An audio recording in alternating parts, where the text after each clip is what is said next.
பேசும்போது பேசுவோம். வாழ்க்கையின் கடைசி காலகட்டத்தில் நம்ம பண்ண படங்களெல்லாம் எடுத்து பார்த்தா அதில் ஒரு 10 படம் இருக்கணும் அப்படின்னு ஆசைப்படுவோம். அப்படி நான் நினைக்கிற படங்களை எனக்கு கொடுத்த இயக்குனர்கள் சாட்டை மறக்கவே முடியாது.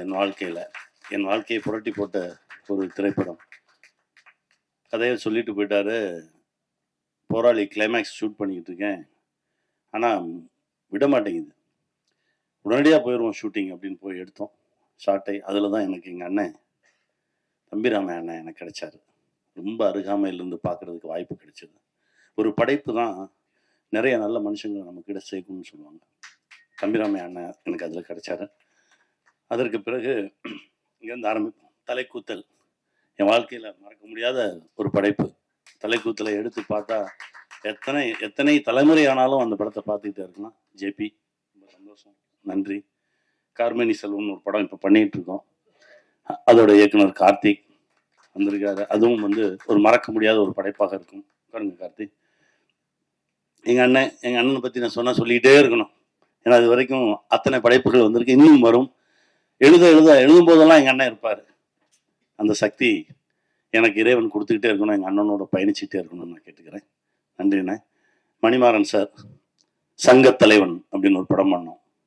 அதாவது இப்போ கூட 18வது மாநில மாநாடு எனக்கு ஒரு அழைப்பு விட்டுருந்தாங்க. அங்கே போகும்போது பார்த்தா நம்ம சங்கத்தலைவன் போஸ்டர் தான் இருந்தது. எங்கே போனாலும் அந்த பொது உடைமை பேசும்போது நம்ம நிற்கிறோம் சார். அந்த படைப்பை மறக்கவே முடியாது சார். அப்படி ஒரு படைப்பு கொடுத்தீங்க. எங்கள் அண்ணன் சுப்பிரமணிய சிவா வெள்ளையானைன்னு ஒரு படைப்பு பண்ணார்.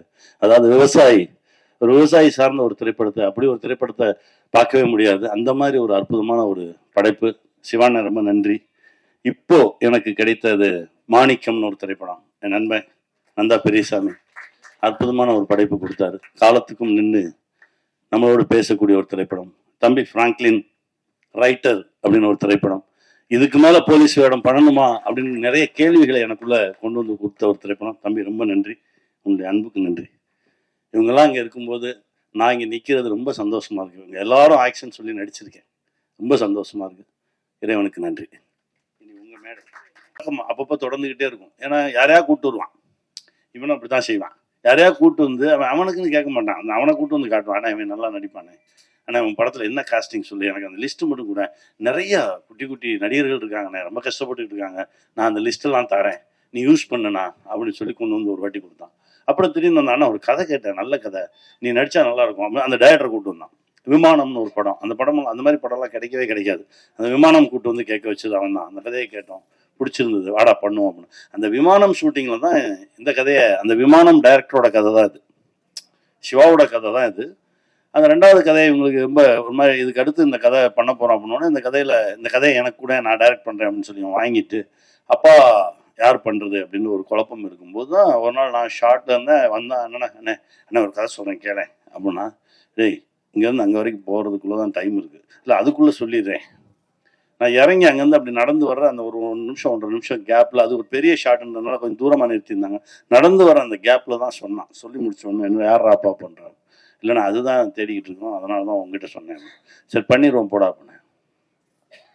அண்ணே ஆமாம் பண்ணுறோம்டா போடா, பண்ணிடுவோம், அவ்வளோதானே, நல்லா இருக்கு, நீ சொல்ல வர விஷயம் ரொம்ப நல்லா இருக்கு, இந்த சமூகத்துக்கு ரொம்ப தேவையான விஷயம்.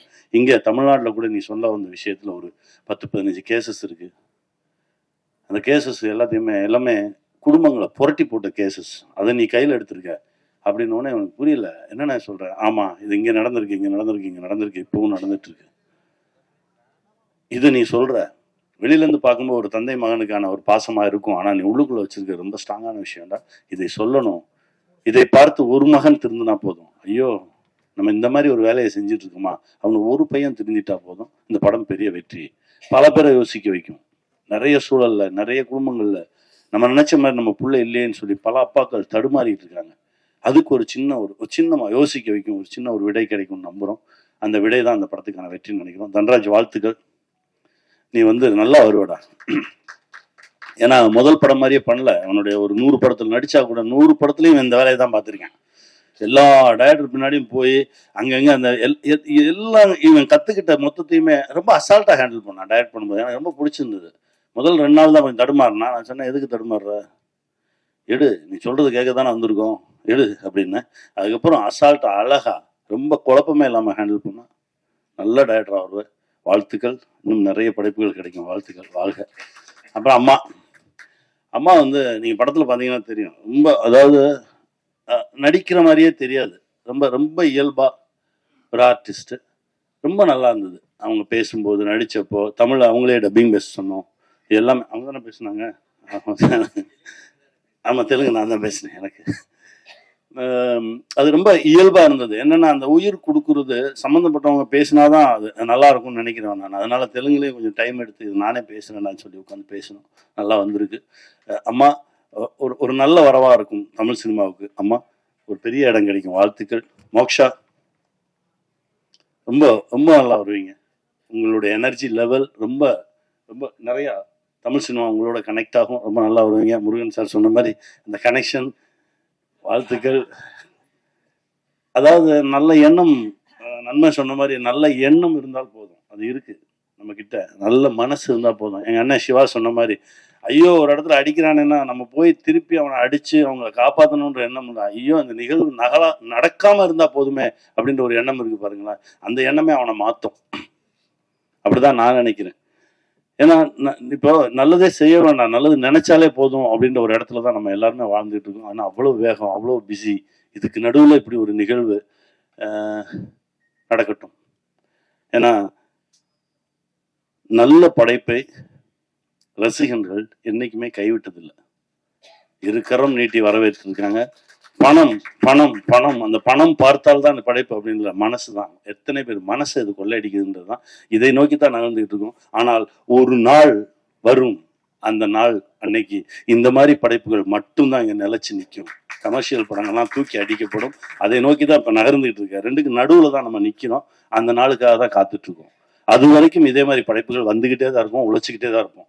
அது கமர்ஷியலாக காசு என்னைக்கு வருதுன்றதை கொஞ்சம் பார்ப்போம். அது லாக் இதில் கூட விழலாம், அந்த பிணைப்பு இதில் கூட நடக்கலாம். இந்த பிணைப்பில் இந்த படத்தில் நடக்கலன்னா அடுத்த படத்தில் நடக்கும் அப்படின்னு வெயிட் பண்ணி அதற்கான ஓட்டம் தான் இருக்குமே தவிர என்னைக்குமே தடுமாறி தயங்கி எல்லாம் நின்றவே மாட்டோம். அதை போய் வெல்வது வரைக்கும் போராடுவோம். வெற்றி நமக்கே, வெல்வோம். நன்றி, எல்லாருக்கும் நன்றி. பத்திரமா வீட்டுக்கு போங்க. ரொம்ப டயர்டாக இருப்பீங்க, போயிட்டு வாங்க, ஒரு ஃபோட்டோ எடுத்துக்கோ.